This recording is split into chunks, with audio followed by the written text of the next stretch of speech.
لا شيء مما ترى تبقى بشاشته، يبقى الإله ويفنى المال والولد.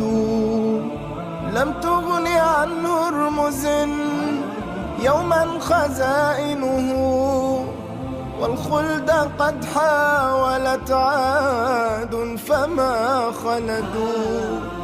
أين الملوك التي كانت لعزتها من كل باب إليها وافد يفد؟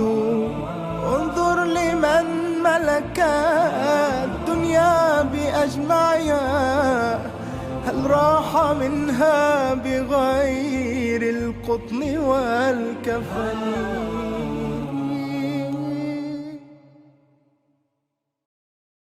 کسی از شما نخواهد مرد مگر با گمان نیک به خداوند عزوجل. این را خود پیامبر صلی الله علیه و آله و سلم فرمودند و رسول الله صلی الله علیه و آله و سلم توضیح دادند که برای حسن خاتمه هم راههایی وجود دارد و برای سوء خاتمه هم همینطور. پس حالا که مرگ دری است که همه مردم از آن عبور می کنند، باید بدانیم حالمان هنگام عبور از این در به چه صورت خواهد بود. یکی از راه‌های حسن خاتمه راستی با خداوند متعال است. این که منافق نباشی، ریاکار نباشی، نه اینکه به مردم یک چیزی نشان بدهی و در دلت چیز دیگری باشی، نه اینکه به ظاهر پیش مردم آدم خوبی باشی ولی در پیشگاه خداوند اهل فساد باشی، نه اینکه به مردم نشان دهی اهل تقوا هستی، پرهیزگاری، محب اللهی و به درگاهش نزدیکی، ولی وقتی که تنها شوی در خلوت دست به معصیت بزنی. نه. افرادی هستند که برای تظاهر و در مقابل چشم مردم اعمال اهل بهشت را انجام می دهند. همانا که اهل جهنمند و اجل و تقدیر بر آنها پیشی می گیرد و عمل اهل جهنم را انجام می دهند. از راه‌های حسن خاتمه توبه است. این که ایشان اگر گناهی انجام داد توبه کند.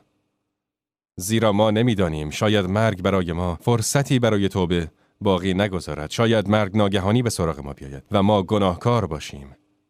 خیلی ها در حال نوشیدن شراب میمیرند. خیلی ها در حالی میمیرند که عاق والدین هستند و با خویشاوندان رابطه ای ندارند.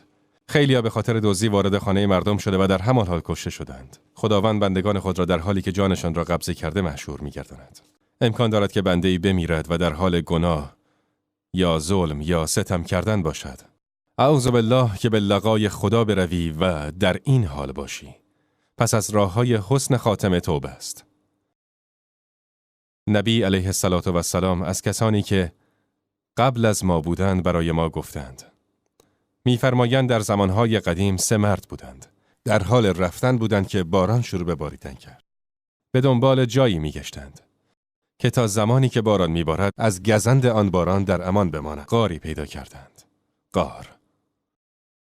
وارد این غار شدند و در این غار چیزی به جز سنگ‌های بزرگ و گرد و خاک چیزی نبود. پس در این غار نشسته منتظر قطع شدن باران شدند که بعد از آن به راهشان ادامه دهند. هنگامی که در این غار بودند به سنگ‌ها نگاه می‌کردند. داخلش را می‌دیدند و صحبت می‌کردند که ناگهان طوفانی عظیم شروع شد و یکی از صخره‌های بزرگ لغزید و از بالای کوه غلتید و مدخل ورودی غار را مسدود کرد. همانند همین غاری که ما همکنون در آن هستیم از داخل بسیار بزرگ است. بسیار بزرگ است. اما مدخل ورودی آن ممکن است بیش از 1 متر در 1 متر هم نباشد. 1 متر در 1 متر. 1 متر و نیم در 1 متر و نیم. تنگ است. اما وقتی که وارد میشوی بزرگ است. اگر صخره بزرگ از بالای کوه بغلتد و در کوه را ببندد، هیچ کس نمیتواند آن را به دستانش هل بدهد. انسان ضعیف آفریده شده.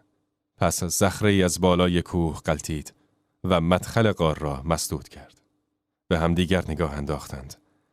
فکر کردند در این غار و در حالی که در بین صخره‌ها گیر کرده اند، نه غذای کافی دارند، نه آب کافی، نه بستری، نه همسر و فرزندین و نه هیچ کس. داد زدند، گریه کردند، صخره‌ها را تکان دادند. اما نتوانستند و از خود پرسیدند آیا اینجا قبر ما خواهد بود؟ یکی از آنها گفت قسم به خدا که از اینجا نجات پیدا نمی کنیم مگر اینکه به درگاه خدا دعا کنیم. الله متعال، او که ناظر شماست، به شما گوش می دهد. به آنچه که در قلبتان می گذرد آگاه است. پس با اعمال صالحتان به درگاهش دعا کنید. این سبب شد که به فکر فرو روند. چه عمل صالحی انجام دادم؟ از مالم چه صدقه‌ای دادم؟ چه نیکی کردم؟ از نامحرم چشم‌پوشی کردم؟ احسان کردم؟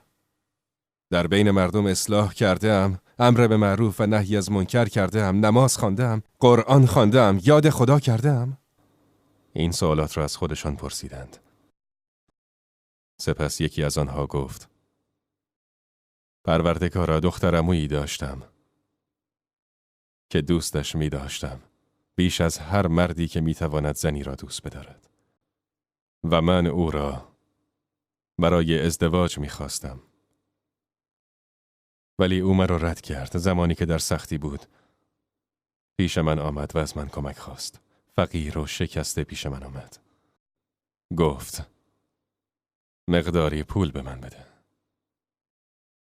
پروردگارا، من به او 100 دینار دادم تا اینکه راضیش کنم با او همبستر شوم. تا اینکه راضی شد و مثل مردی که با همسرش می نشیند میان پاهایش نشستم. گفت از خدا بترس، این کار را نکن مگر از راه حلال. و با اینکه عزیزترین کسم بود از پیشش برخاستم و پول را برایش گذاشتم. پروردگارا، از من بپذیر که این کار را فقط به خاطر تو و طلب رضایت تو در حق او انجام دادم. فرجی کن پروردگارم که از این موقعیت رها شوم. در این موقعیت به تو التماس می کنم. پیامبر صلی الله علیه و آله و سلم می فرماید صخره به حرکت درآمد. صخره به حرکت درآمد. ولی هنوز قادر به خروج از آنجا نبودند. و دومین مرد گفت پروردگارا، والدینی داشتم که بسیار کهنسال و فرسوده بودند و با ارزشترین دارایی من در کل دنیا بودند. تا اینکه برای چرای گوسفندان به محلی دورتر رفتم. این مرد فرزندانی دارد که دوستشان دارد، برایش عزیزند، دلتنگشان می شود. همسری دارد، پدر و مادری دارد که آنها بسیار کهنسالند. برای خورد و خوراکشان درآمدی ندارند و تنها منبع درآمدشان همان گوسفندان است که به چرا میبرند و شبها در راه برگشت گوسفندها را میدوشد و شیر دوشیده را نزد پدر و مادرش میآورد. بعد از اینکه پدر و مادرش نوشیدند و سیر شدند، سپس به فرزندانش میدهد تا بنوشند و بعد از آن همسرش و بعد خودش. تمام روز منتظرش میمانند و این شامشان است. روزی از روزها جای مناسبی برای چرای گوسفندانش در آن نزدیکی ها نبود. پس آن روز مجبور شد گوسفندانش را برای چرا به جای دورتری ببرد. گفت پروردگارا، روزی برای چرای گوسفندانم به محلی دورتر رفتم و زمانی که با ظرف شیر پیششان برگشتم، همه آنها در خواب بودند. پس خداوندا، من همانجا با ظرف شیر بالای سرشان ایستادم. دوست نداشت پدر و مادرش را بیدار کند و لذت خواب را از آنها بگیرد و نمیخواست قبل از آنها به فرزندانش بدهد یا خودش بنوشد. گفت همانطور با ظرف شیر ایستاده بودم و بچه ها فریاد میکشیدند و پیش پایم گریه میکردند. اما با ظرف شیر ایستادم تا اینکه پدر و مادرم بیدار شدند و نوشیدند. پروردگارا، اگر از من بپذیری که این کار را فقط به خاطر تو، طلب رضای تو و خوشنودی پدر و مادرم انجام دادم، فرجی کن که از این موقعیت رها شوم. فرجی کن که از این موقعیت رها شوم. این را میگوید و کودکانش را که منتظر بودند به یاد میآورد. به یاد میآورد که والدین کهنسالش منتظر حضور او بودند. به یاد میآورد که همسرش منتظر اوست. پروردگارا فرجی کن. پیامبر صلی الله علیه و آله و سلم می‌فرماید صخره به حرکت درآمد، ولی هنوز هم نمی‌توانستند از مدخل آن خارج شوند. هر دو شخص دعا کردند. اولی دعا کرد با دوری کردن از حرام و خدا با این عمل خالصش نجاتش داد. با این عمل به درگاه خدا متصل شد. و دومی با نیکی به والدینش دعا کرد. او حاضر نبود این شیر را به فرزندانش بدهد. پس وی حتما در دیگر امور هم با والدینش همین گونه نیکوکار بوده و خداوند با این عمل نجاتش داد. نگاهی به شخص سوم کردند. سومی گفت پروردگارا، زمینی از مال خدا داشتم و چند کارگر برای کشاورزی اجیر کردم. مزدشان را پرداخت کردم. همه حقشان را گرفتند به جز یک نفر. آن مرد مزدش را اندک دید و گفت این پول برای کار سخت و تلاشی که کرده ام کافی نیست. عصبانی شد و پول را گذاشت و رفت. وقتی که رفت و پولش را گذاشت، این مرد برای پول کارگر از خدایش ترسید. میدانست که این پول حق برادرش است. پس پول را برای خودش برنداشت، بلکه پیش خودش محفوظ نگه داشت و تصمیم گرفت آن را زیاد کند. پس با آن پول گوسفندی خرید و بعد آن گوسفند بره‌ای آورد و این گوسفند بچه‌اش مال آن مرد غایب شدند. بچه گوسفند بزرگ شد و پروار شد و بچه دار شد و بچه‌اش بزرگ شد و باز بچه دار شد. گوسفندها زیاد شدند. بعد چند تا از آنها را فروخت و گاوی خرید. آنها هم زاد و ولد کردند و فروختش و شتری خرید که آن هم زاد و ولد کرد. سالها گذشت و آن مرد غایب بود.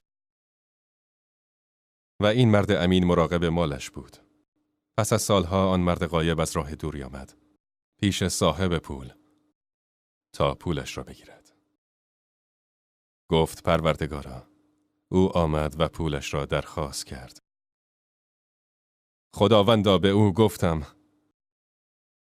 این دره را می‌بینی؟ این دره را می‌بینی که پر است از شتر، گوسفند و گاو؟ آیا می‌بینی؟ گفت بله. گفتم این مال توست.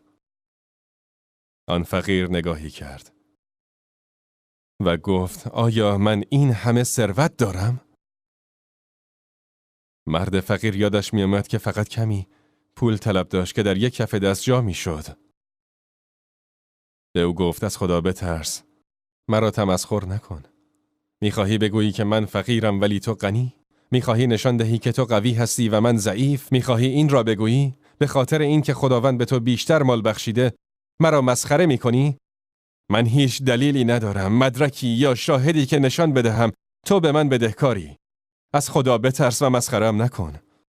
باور نمی کرد. باورش نشد که این همه مال برای اوست. گفت قسم به خدا که این مال برای توست. قسم به خدا که همه اش مال توست. پولت را به گردش درآوردم. برایت سرمایه گذاری کردم. اکنون تمام این چارپایان و چوپایان در این دره از آن توست. سپس گفت آن مرد همه چارپایان را از آنجا برد. همان مردی که صاحب اصلی پول بود. دنبال مالش آمد و تمام گاوان و گوسفندان و شترها را از آنجا برد و رفت. سپس این مرد در حالی که بین صخره‌ها و سنگ‌ها گیر افتاده بودند ادامه داد. صخره‌هایی که به هیچ صدایی پاسخ نمی‌دهند، گشنه را سیر نمی‌کنند. و آتشی را برطرف نمی کنند و در بین این صخره‌ها هستی. گفت پروردگارا، اگر از من بپذیری این کار را فقط به خاطر تو و طلب رضای تو و خوشنودی تو این امانت را حفظ کردم. فرجی کن که از این موقعیت رها شوم. فرجی کن که رها شوم. رسول الله فرمودند سپس صخره به حرکت درآمد و آنها از آن غار بیرون آمدند. از غار بیرون آمدند.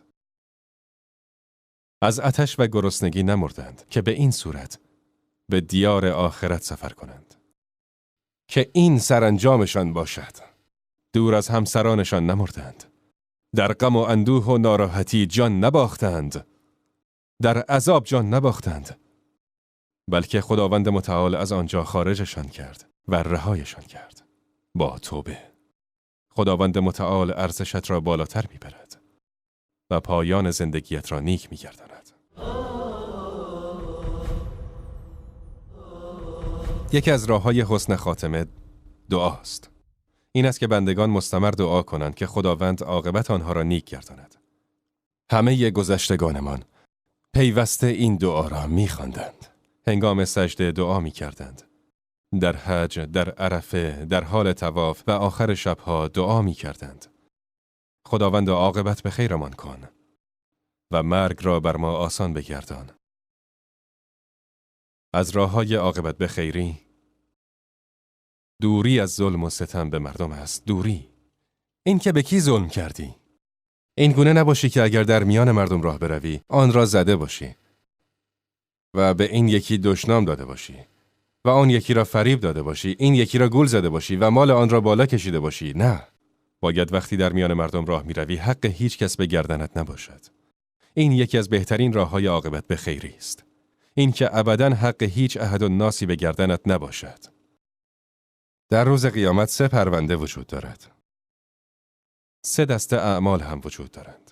یکی از اعمالی که ابداً خداوند نمیبخشد شرک به خداوند است. کسی که به خداوند شرک بورزد، خداوند به هیچ وجه او را نمیبخشد. یک عملی هم هست که فقط بین بنده است و خدای خودش و آن هم ظلم انسان به خودش است. کوتاهی در نماز، کوتاهی در زکات، کوتاهی در حج که روزش را بدون عذر بشکند و عملی هم هست که خداوند در بین مردم قضاوت می کند و آن حقوق بندگان است. حقوق بندگان. از راه‌های عاقبت به خیری این است که شب هنگام وقتی که در حال خواب هستی به یادت نیاید که فروشنده‌ای از تو پولی طلب دارد یا اینکه به صاحب مغازه‌ای بدهکاری یا به همسرت ظلم کردی یا ناخودآگاه و ناخواسته بین فرزندانت فرق گذاشتی. نه. این که هیچ ظلمی نکرده باشی ابداً. که مردم علیه تو بد دعایی کنند. شاید هنگام مرگ فریاد بزنی. روزی حجاج ابن یوسف به سعید ابن جبیر ظلم بزرگی کرد و او را کشت. حجاج ابن یوسف سعید ابن جبیر را کشت. و روزی که مرگ سراغ حجاج ابن یوسف آمد، آه و ناله می کرد و می گفت با سعید ابن جبیر چه کردم؟ من با سعید ابن جبیر چه کردم؟ وقتی که در بستر مرگ بود، ناگهان به یادش آمد که آن مرد بیگناه بود. پس به کسی ظلم نکنید. مال کسی را نخورید. اگر پایان خوشی را می خواهید، مال کسی را نخورید. به کسی تجاوز نکنید. به هیچ کس ظلم نکنید. حق کسی را نخورید. طوری زندگی کن که جیبت، مالت و شرفت سالم باشد و وقتی در حضور مردم صحبت می کنی دهانت سالم باشد. از علائم عاقبت به خیری در حال مرگ این است که فرد جانش را در حال عبادت از دست بدهد. این که در حال نماز بمیرد یا این که در حال تلاوت قرآن یا در حال نیکی کردن یا این که لبیک گویان و در حال احرام بمیرد. و از دیگر علائم عاقبت به خیری مردن با عرق جبین است. رسول الله صلی الله علیه و آله و سلم فرمودند مؤمن با عرق جبین میمیرد. یعنی به هنگام مرگ پیشانیش خیس عرق می شود. مفسرین میگویند که این چند دلیل دارد بعضی‌ها گفتند ممکن است از شرم دیدار خداوند عرق می کند. یعنی از حیای بلقاء الله. بعضی‌ها گفتند که پیشانی به خاطر ترس و تعظیم خداوند عرق می کند. و بعضی‌ها گفتند که پیشانی عرق می کند برای اینکه خداوند متعال خواسته که او را از بقیه گناهانش پاک گرداند. برای همین روحش را با درد و رنج از بدنش جدا می کند. از دیگر علائم عاقبت به خیری این است که هیچ حقی بر گردن کسی نداشته باشی. در حالی بمیری که به یاد بیاوری به کسی مدیون نیستی، یا اینکه کسی را فریب نداده باشی، اینکه بمیری و هیچ حقی از حق مردم بر گردنت نباشد. از دیگر علائم حسن خاتمه این است که فرد دوست داشته باشد خداوند را ملاقات کند، فرائض و نمازهایش را به جای بیاورد. همانطور که گذشتگان به خواندن نمازها اهمیت زیادی می‌دادند. زیرا می‌دانستند نماز اولین عملی است که پس از مرگ با خود به لقای خداوند متعال میبرند. نبی اکرم صلی الله علیه و آله و سلم در هنگام مرگش تکرار میکرد و مردم را به آن وصیت میکرد: نمازهایتان و ملک یمینتان، یعنی خدمتکارانتان، به آنها ظلم نکنید. رسول الله صلی الله علیه و آله و سلم میدانست که اگر به نمازش اهمیت بدهد، هنگام مرگ خداوند از او راضی خواهد بود. ولی از علائم سوء خاتمه این است که انسان در هنگام گناه کردن بمیرد و با آن محشور گردد. مثل رفتن به مهمانی که در آن مشروبات الکلی وجود دارد، فسق و فجور هست و انواع گناهان دیگر، و نعوذ بالله در آن بین جانش را از دست بدهد یا استفاده از مواد مخدر و هنگام مصرف مواد مخدر که بسیار ننگاور است بمیرد به خاطر زیاده روی، و وقتی آزمایش کنند ببینند که واقعا مصرف کرده. پناه بر خدا از سوء خاتمه. از علائم سوء خاتمه این است که شخصی بمیرد و پدر و مادرش ازش راضی نباشند، یا اینکه بمیرد در حالی که ظلم کرده یا مردم برایش دعای خیر نکنند، یا اینکه در حالی بمیرد که حق زکات مردم را نداده باشد. پناه بر خدا. عبدالعزیز ابن ابی رواد مردی از مردم بود و غیر از او مرد صالح دیگری هم بود. او تاجر بود. آن مرد ثروت زیادی داشت و در حالی که عبدالعزیز در بستر مرگ بود رسید. طلاها را نشانش داد و گفت: من را برای تجارت فرستادی و این درآمدمان است. این درآمدمان است. به این طلاها نگاه کن. او به سکه ها نگاهی کرد و گریست و گفت: ای کاش اینها فضولات شتر بود، یعنی پشکل شتر بود. گفت: ای کاش اینها پشکل شتر بود. مال و ثروت بی نیازم نکرد تا این که در همین حال جانش را داد. پس باید زکات مالت را بدهی. در آن کوتاهی نکن. به گرسنگان غذا بدهید، صدقه بدهید تا اینکه به لقای خداوند فائز شوید و پروردگار نیز از لقای تو خوشحال می شود، همانند تو. لشیء مما ترى تبقى بشاشته يبقى الإله ويفنى المال والولد لم تغن عنه رمز يوما خزائنه والخلد قد حاولت عاد فما خلدوا أين الملوك التي كانت لعزتها من كل باب إليها وافد يفد انظر لمن ملك الدنيا بأجمعها هل راح منها بغير القطن والكفن